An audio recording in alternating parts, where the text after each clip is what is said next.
Perkenalkan, nama saya Muhammad Muklis dari segi Data Science and Machine Learning. Jadi di sini saya mau menjelaskan Capstone Project Modul 2 Data Analyst tentang trending YouTube video di negara US. Di sini saya mau memposisikan diri saya sebagai seorang data analyst yang ingin menjelaskan kepada teman-teman yang posisinya ini sebagai seorang content creator atau seorang user seperti itu. Untuk latar belakangnya, kita tahu nih YouTube ini sebagai raksasa website yang menyediakan video secara gratis. Nah, walaupun pengguna YouTube mengakses secara gratis, YouTube tetap membayar sejumlah uang yang besarnya bervariasi kepada pembuat video atau content creator. Tak heran, YouTube pun dijadikan sebagai pekerjaan tetap bagi para content creator karena bayarannya yang menggiurkan dan tidak ada batas usia untuk menjadi content creator pada YouTube. Nah, selama content creator dapat menyediakan video yang dapat ditonton oleh banyak orang, YouTube tidak segan-segan akan membayar sejumlah uang tergantung dari banyaknya view dari video yang dibuat. Tak lupa, akun atau channel milik content creator juga harus diverifikasi terlebih dahulu, sehingga akan mengikat pada term and agreement dari pihak YouTube. Nah, dilihat dari cara mendapatkan uang pada YouTube yang tergolong mudah, tak heran banyak orang yang berbondong-bondong untuk menjadi content creator pada website raksasa ini.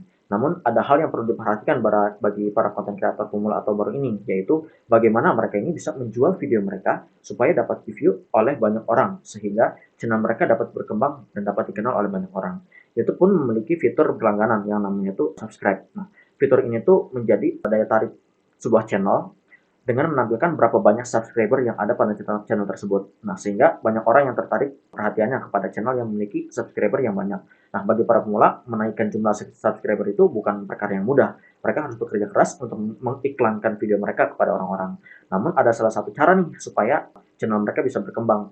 Karena YouTube itu menyediakan fitur yang bernama YouTube Trending Video. Nah, fitur ini akan menjajakan video apa saja yang sedang tren di beranda pengguna YouTube. Tren video ini dikategorikan mulai dari tiap negara sampai seluruh dunia, tak terkecuali negara US. Tidak peduli video yang sedang tren berasal dari channel yang terkenal maupun channel yang baru, selama video ditonton oleh banyak orang, dapat dikatakan pasti orang-orang yang menonton video tersebut akan mengunjungi channel dari pemilik video tersebut. Nah, hal ini pun bisa dijadikan kesempatan bagi para content creator pemula untuk memulai karirnya sebagai content creator. Secara garis besar saya coba ambil 3 poin. Yang pertama, YouTube ini sebagai mesin menghasil uang. Yang kedua, YouTube memiliki fitur trending. Dan yang terakhir, persaingan pasar penonton. Lanjut ke identifikasi masalah. Jadi, dengan adanya fitur YouTube trending video tadi, nah, pemula content creator mendapatkan kesempatan yang besar supaya channelnya dilirik oleh banyak pengguna. Nah, oleh karena itu para content creator tuh ingin apa ya? Ingin tahu gimana sih cara video mereka ini bisa jadi video yang tren. Nah, sebagai seorang data analis, saya akan coba menjawab pertanyaan yang saya ambil secara garis besarnya adalah bagaimana tipe video yang dipublish masuk menjadi kategori video tren di negara US. Nah, karena pertanyaan tadi masih tergolong abstrak dan tidak jelas arahnya, saya coba ambil detail lagi menjadi 4 poin. Yang pertama, pengaruh lamanya usia video dari ditayangkan sampai menjadi tren terhadap jumlah video, views, like, dislike, dan jumlah komentar. Kemudian hubungan atau korelasi dari view terhadap berbagai variabel. Mengapa view pada video yang tren itu merupakan faktor yang penting. Kemudian proporsi banyaknya video per jam tayang video. Dan yang terakhir adalah proporsi banyaknya video per kategori atau jenis video seperti itu. Nah, sebelum kita lanjut menganalisis data, lebih baik saya menjelaskan dulu nih data yang saya dapatkan ini modelnya seperti apa. Jadi saya ingin menjelaskan dulu kepada teman-teman isi dari data tersebut. Jadi data ini diambil dari Kaggle, namanya Trending YouTube Video Statistic, yang di-share oleh seorang bernama Mitchell J. Dia ini mengklaim dirinya sebagai expertise data analyst. Nah, di data ini isinya terdapat 40.949 data atau indeks, yang masing-masing indeksnya itu merepresentasikan satu video yang dijelaskan oleh 16 kolom di dalamnya. Isinya itu ada video ID, trending date, dan seterusnya. Bisa dibaca. Poin penting yang ingin saya sampaikan di sini adalah tentang kolom dari comment disable, rating disable, dan video error or remove. Jadi di ketiga kolom ini tuh isinya tipe data yang boolean, true or false. Nah, di sini saya tidak gunakan untuk di data analisa, jadi untuk selanjutnya kita tidak perlu memikirkannya. Oke, lanjut ke data cleaning. Sebelum data dianalisis tentu ada data yang bermasalah isinya. Contohnya ini ada nih data yang kosong atau missing value di kolom deskripsi. Jumlahnya 570 dari 40.949 atau total sekitar 1,39%. Nah, di sini saya memperbaikinya dengan mengisi kolom deskripsi yang kosong tadi dengan kolom judul, kolom title yang ada pada data. Jadi masih dirasa wajar lah ketika deskripsi ini yang kosong diisi dengan kolom judul. Kemudian ada data anomalis. Nah, data anomalis ini ada dua. Yang pertama ada kolom kategori ID, yang satu lagi column view. Nah, untuk kategori ID ini bentuknya ini kolom ini angka. Nah, angka kategori ini contohnya misal satu ini tentang sport, dua itu tentang entertainment. Nah, tapi bentuknya itu angka. Nah, saya mendeskripsikan atau mengenkripsi dari angka menjadi bentuk deskripsi itu nggak sembarangan. Ada datanya juga yang isinya itu tentang apa? Enkripsi dari angka-angka numerical kategori ID menjadi bentuk deskripsi dalamnya. Nah, jadi saya ganti menjadi bentuk deskripsi yang tadinya angka. Kemudian untuk column view, di sini ada yang rancu, di mana column views ini kan data ini kan tentang video yang semuanya itu menjadi trending. Ada video yang viewsnya itu cuma 500-an, 1000-an, itu kan nggak masuk akal kenapa bisa trending. Nah, oleh karena itu saya coba hapus views-views yang sedikit itu, dimana saya coba tetapkan minimal view itu sebanyak 100.000 untuk dihapus. Nah, ini tuh bisa mengacu dari channel YouTube trending videos worldwide. Nah, di situ saya menemukan bahwa ada satu video yang view yang terkecil itu sebanyak 160.000 dan dia bisa jadi trending. Nah, itu jadi tolak ukur saya patokan kenapa 100.000 itu di bawah 100.000 saya hapus seperti itu. Kemudian saya menambah 3 kolom yaitu date publish time, hour publish, sama days until trending. Jadi date publish time itu adalah tanggal yang diekstrak dari kolom publish time, tanggalnya saja. Sedangkan hour publish itu adalah jamnya saja dari kolom publish time. Jadi di publish time itu ada tanggal sama jam zona waktu seperti itu. Nah, untuk days until trending itu adalah kolom yang berapa lama video itu bisa menjadi trending setelah dia itu dipublish. Jadi isinya itu adalah selisih dari kolom trending date, tanggal dia trending, dikurangi dari kolom date publish time seperti itu. Nah, kemudian kita lanjut untuk analisa data. Jadi yang pertama ini saya akan menjelaskan tentang rata-rata lama video menjadi tren. Di sini kan kita melihat ada rata-ratanya 8,57 hari secara total. Tapi kalau kita tadi lihat secara data analis, nah kita sisihkan nih seluruh data yang viewsnya kurang dari 100.000. Nah, totalnya tuh tadi sekitar 18,2% atau 7.400 data. Nah, mungkin tergolong besar 18%, tapi hal ini dirasa wajar karena sangat tidak mungkin view 500, 600, 700 itu bisa menjadi tren misalnya dihapus. Nah, baik, sekarang mari kita coba bahas slide ini. Jadi kan rata-rata tadi kan dapat nih 8-9 hari. Nah, kalau kita cek secara detail lagi, ternyata ada nih data yang sebutannya outlier di luar dari persebaran data. Nah, di sini ada yang nilainya itu sampai sampai 4.000 hari. Nah, kan kalau 4.000 hari itu nilainya itu dia 11 tahunan baru dia trending gitu. Sedangkan kita ini ingin membuat supaya para konten kreator pemula ini pengen buat cepat trending seperti itu. Nah, sepertinya agak kurang masuk akal ketika kita memasukkan video-video yang trending itu lebih dari 1 tahun. Nah, di sini saya coba tekankan lagi bahwa saya coba ubah datanya ini, saya hapus seluruh data outliernya. Nah, seluruh data outlier yang saya hapus ini ternyata bisa kita lihat di grafik plot sebelah kiri. Nah, itu tuh dari 0 hari sampai 17 hari yang bukan data outlier. Di mana rata-ratanya itu nanti menjadi 6 hari dia baru trending. Nah, kalau dari datanya ini, dia itu trending date-nya itu paling banyak itu ada pada 4 hari. Dia baru trending videonya. Dan total videonya itu sebanyak 3.870 seperti itu. Nah, kita lihat dari top 3 itu kan ada di hari ketiga, hari keempat, dan hari kelima dia baru trending. Jadi di sini tuh menandakan bahwa pada waktu tersebut, oh ya ini tuh waktunya dari tahun 2017 sampai tahun 2018. Nah, video-video pada tahun itu tuh tingkat video menjadi tren itu ada pada video-video yang baru ditayangkan. Nah, hal ini bisa menjadi nih kesempatan bagi para pemula konten kreator yang ingin membuat video mereka tren dalam waktu yang cepat seperti itu. Nah, kemudian rata-rata views video saat menjadi tren. Kalau kita totalin rata-rata itu sebanyak 2,7 juta. Nah, balik lagi karena kita ingin buat video tren secepat mungkin, coba kita perkecil rentang waktunya jadi dalam 15 hari, yaitu 0 sampai 14 hari. Nah, di sini kita melihat bahwa rata-rata terkecil itu ada pada 0 hari yang nilai 750.000. Kalau kita bandingkan tadi dengan nilai minimal yang kita sepakati itu sebenarnya 100.000, tentu itu akan menjadi nilai yang sangat kecil ya. Nah, tapi balik lagi nih, alasan kuat kenapa fee 100.000 itu tadi bisa menjadi trending adalah karena YouTube di laman resminya itu juga mengatakan bahwa salah satu video itu bisa menjadi tren adalah dengan melihat bagaimana performa dari sebuah video dibandingkan dengan performa video lainnya yang ada di channel yang sama. Artinya ketika sebuah video rata-rata, katakanlah sebuah channel yang videonya rata-rata viewsnya tuh 1.000. Nah, ketika ada satu video yang tiba-tiba 100.000, nah itu bisa jadi langsung trending tuh karena performanya itu melebihi dari rata-rata sebelumnya dari channel yang sama seperti itu. Lanjut lagi, selanjutnya adalah rata-rata likes video saat menjadi tren. Nah, kalau di total rata-rata kita dapat 85.000 likes untuk rata-ratanya. Nah, tapi kalau dari plot ini ya kita balik lagi kita plot selama 15 hari saja, kita lihat yang paling kecil itu sebanyak 40.923. Nah, di sini terlihat bahwa semakin lama video ditayangkan menjadi video tren, semakin banyak juga nih likes yang diterima. Hal ini wajar, mengingat video yang tren bisa saja ditonton berkali-kali oleh orang yang sama, sehingga menandakan bahwa orang tersebut menyukai dengan mengklik tombol like pada laman video. Nah, sekarang kita bahas kenapa jumlah like itu menjadi penting dalam video menjadi trending. Nah, mengacu pada pernyataan resmi dari YouTube lagi, likes itu menandakan bahwa penonton atau viewers itu menikmati video yang dibuat oleh content creator dan bermanfaat bagi para viewer itu. Nah, hal ini juga membantu ranking dari video menjadi lebih tinggi. Nah, maksudnya apa sih? Jadi ketika ada pengguna YouTube yang sedang mencari sebuah video, urutan paling atas itu adalah video yang relevan dengan jumlah like-nya, bukan dengan jumlah view-nya. Karena kalau misalnya dijajakan dengan jumlah view yang terbanyak, takutnya itu adalah video yang clickbait yang isinya lebih banyak dislike dibandingkan like-nya. Seperti itu. Nah, ranking inilah yang membantu video itu jadi lebih banyak ditonton karena dimunculkan di daftar pencarian maupun beranda seorang pengguna YouTube seperti itu.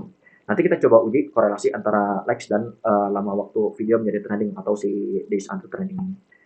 Kemudian untuk rata-rata dislike video menjadi tren, di sini kita lihat hasilnya itu 4.253 totalnya. Tapi kalau setelah kita plot grafiknya ini, kita bisa mendapatkan hasil yang paling kecil itu 1.522 rata-rata untuk 0 hari. Dan di sini kita bisa melihat ada perbedaan sedikit ya yang tadi yang sama likes, di mana dari hari ke-8 hari dan hari ke-9 ini terjadi drop. Nah, mungkin ini bisa menjadi alasan nih nanti untuk kedepannya kalau kita uji korelasi. Tadi kita coba uji korelasi juga. Hal ini bisa menjadi alasan kenapa nanti uji korelasinya itu agak lebih kecil dibandingkan si kolom like. Perbandingannya balik lagi dengan si days until trending seperti itu. Nah, kemudian sekarang kita coba bahas kenapa dislike ini juga penting. Jadi berbanding terbalik dengan like, dislike itu kan membuat ranking video menjadi turun. Nah, tapi jangan khawatir. Mari kita ambil sisi positifnya gitu. Nah, dengan adanya dislike, hal ini menandakan bahwa penonton atau viewers itu tidak suka dengan video konten yang dibuat. Betul. Tapi bukan masalah selera dari penonton, karena emang kalau emang dia nggak suka dengan videonya, itu bukan berarti di dislike, tapi kan harusnya di skip seperti itu. Nah, dengan adanya dislike ini tuh, kalau sisi positifnya, itu konten kreator itu bisa memperbaiki muatan konten kesalahannya di dalam video. Hal ini juga dapat membantu konten kreator menjadi lebih berkembang dari sebelumnya. Maka dari itu jangan lupa nih nanti untuk cantumkan perintah di deskripsi, yaitu tulis di kolom komentar jika ada kekurangan dalam video seperti itu demi kemajuan channel yang didirikan. Nah, dengan adanya kritik di dalam komentar juga hal ini juga mempengaruhi kualitas video yang bisa menjadi ajang diskusi dan membuat para penonton berlama-lama di video yang sedang tren. Jika kita lihat video dengan jumlah dislike terbanyak, yaitu enggak saya tampilin dislike ini, yaitu sebanyak 1.674.000. Nah, itu kan angka yang tinggi ya. Nah, kenapa bisa jadi trending? Bisa jadi karena video itu tuh memuat kontroversi, sehingga membuat animo para penonton itu ingin lihat video apa sih bisa kontroversi kayak gini gitu. Nah, hal itu juga bisa mempengaruhi menambah jumlah view. Jadi secara nggak langsung dislike itu mempengaruhi jumlah view dari video. Oke, sekarang kita lanjut ke rata-rata jumlah komentar video saat menjadi tren. Nah, untuk rata-rata jumlah komentar ini totalnya ada 9.673, tapi kalau untuk nilai terkecilnya kalau kita balik lagi kita plot jadi 15 hari pertama itu 4.881.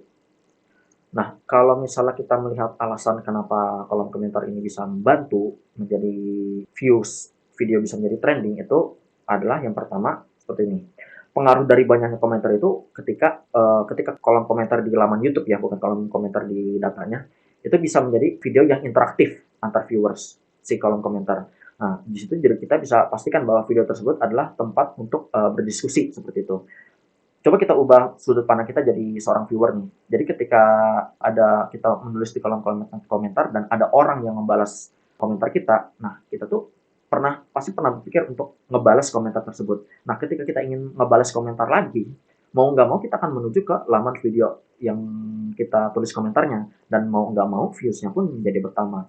Dan itu yang membuat views dari video itu juga meningkat.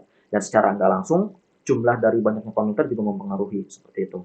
Nah, untuk selanjutnya kita coba uji korelasi dari tiap variabel, yaitu days until trending, views, like, dislike, dan comment count. Nah, sebelum kita uji dulu nih datanya ini berdistribusi normal atau enggak menggunakan Shapiro-Wilk. Jadi kenapa Shapiro-Wilk? Karena merupakan salah satu uji normalitas yang baik. Hasilnya ini ternyata tidak berdistribusi normal atau non-parametrik, sehingga untuk menguji korelasinya kita menggunakan metode korelasi Spearman seperti itu. Nah, dari data ini terlihat bahwa kolom view ini adalah faktor utama video menjadi tren. Hal ini senada dari pernyataan resmi YouTube yang mengatakan bahwa views adalah faktor utama video menjadi tren. Ditambah video akan dibandingkan nih performanya dengan video yang lainnya dari channel yang sama. Selama views dari video bisa meningkat pesat dari video lainnya dari channel yang sama, maka kesempatan video tersebut menjadi trending terbuka lebar. Kalau tadi kan kita ngeliat views ya, itu nilainya besar-besar nih saat ya walaupun days until trending itu kecil. Sekarang coba deh kita bahas days until trending kenapa nilainya ini kecil banget nih dibandingkan views. Nah, kalau kita lihat mungkin kita langsung buktiin aja ya. Jadi ini hasil dari korelasinya. Nah, ini nih. Kita coba ubah rata-rata views terhadap days until trending. Kenapa sih si days until trending ini nilainya kecil dan kenapa sih patokannya views? Kenapa views? Karena views itu kan tadi jadi faktor utama ya, faktor korelasi yang besar. Makanya kita pakai views untuk rata-ratanya. Nah, di sini kita ngeliat nih, setelah dia 31 sampai 32 hari, setelah lewat dari itu nilainya turun, ngedrop jauh. Dan seterusnya pun sama. Bahkan lebih besar itu sebanyak 4.485.000. Nah, hal ini menandakan bahwa kolom days until trending itu memiliki korelasi yang lemah terhadap variabel yang lainnya. Nah, kita lanjut. Berbeda dengan views yang memiliki korelasi yang tinggi. Nah, di sini saya coba buat ininya, measure names-nya, yaitu ada rata-rata komen, dislike, dan likes. Ini saya gabungin semua, saya stack semua jadi bar plot seperti ini. Nah, kalau dilihat dari grafik views terhadap days until trending, itu meningkat terus. Ya walaupun kita lihat ada turun-turun gini, dia tuh nggak inkonsisten seperti yang ini nih sebelumnya nih, si days until trendingnya dia tuh turun, dia inkonsisten. Sedangkan kalau yang views itu dia konsisten naik terus, sehingga membentuk grafiknya tuh linear. Yang bahkan ketika saya plot yang lebih dari 25 hari, dia tetap terjun naik tinggi ke atas, yang menandakan bahwa views itu memiliki korelasi yang kuat seperti itu.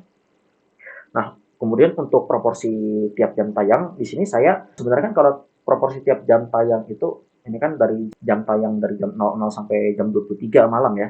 Itu kan hasilnya sebenarnya bias gitu. Nah, untuk biar gak bias saya coba kurang dari 1 hari, yaitu 0 hari dan 1 hari. Saya kecilin range-nya. Jadi dalam waktu 1 hari itu tuh paling banyak itu video ditayangkan itu pada pukul 14. Nih, pada pukul 14 itu sebanyak 8%, yang jumlahnya itu 194. Dari sini kita bisa melihat bahwa untuk top 3 bahkan top 5-nya itu tuh terjadi pada siang dan sore hari. Artinya apa? Kenapa bisa terjadi seperti itu? 5 besar dari apa ya? Plotnya itu adalah rentang waktu dari siang menjelang sore. Mungkin hal ini wajar ya karena waktu sore hari itu adalah waktu istirahat dari berakhirnya segala aktivitas sejak pagi hari.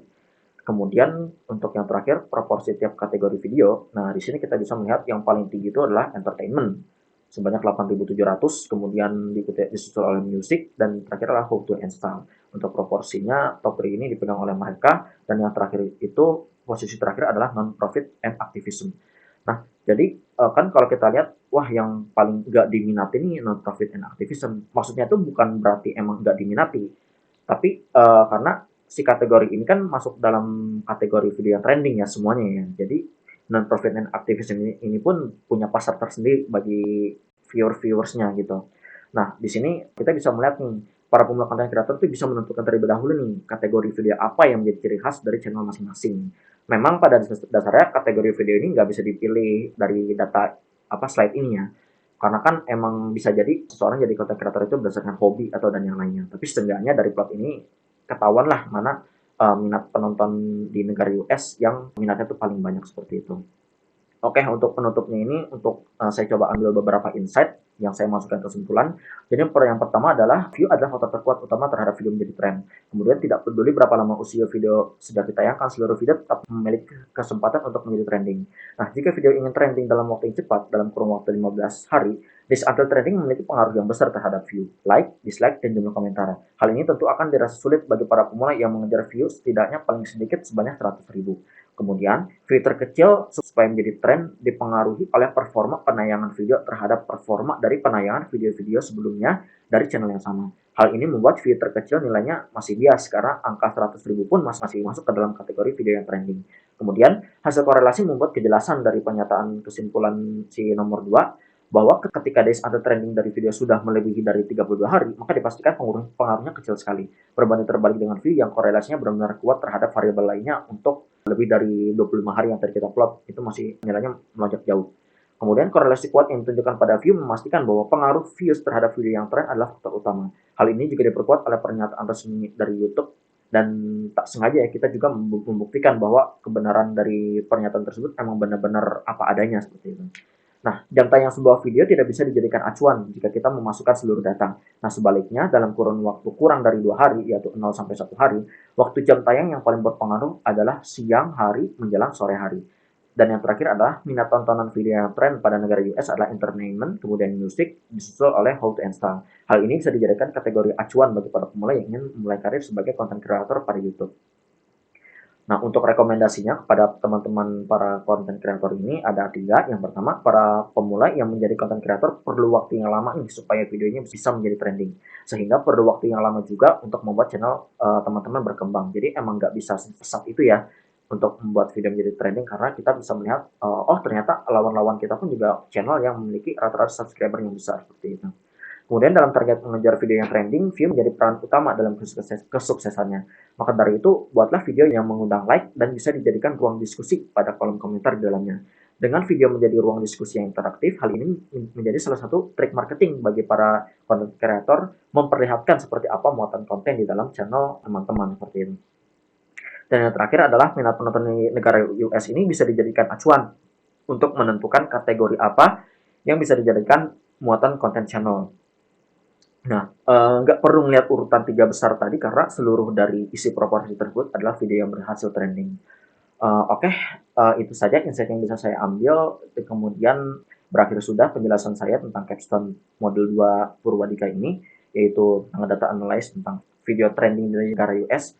Selebihnya mohon maaf bila ada kekurangan, terima kasih.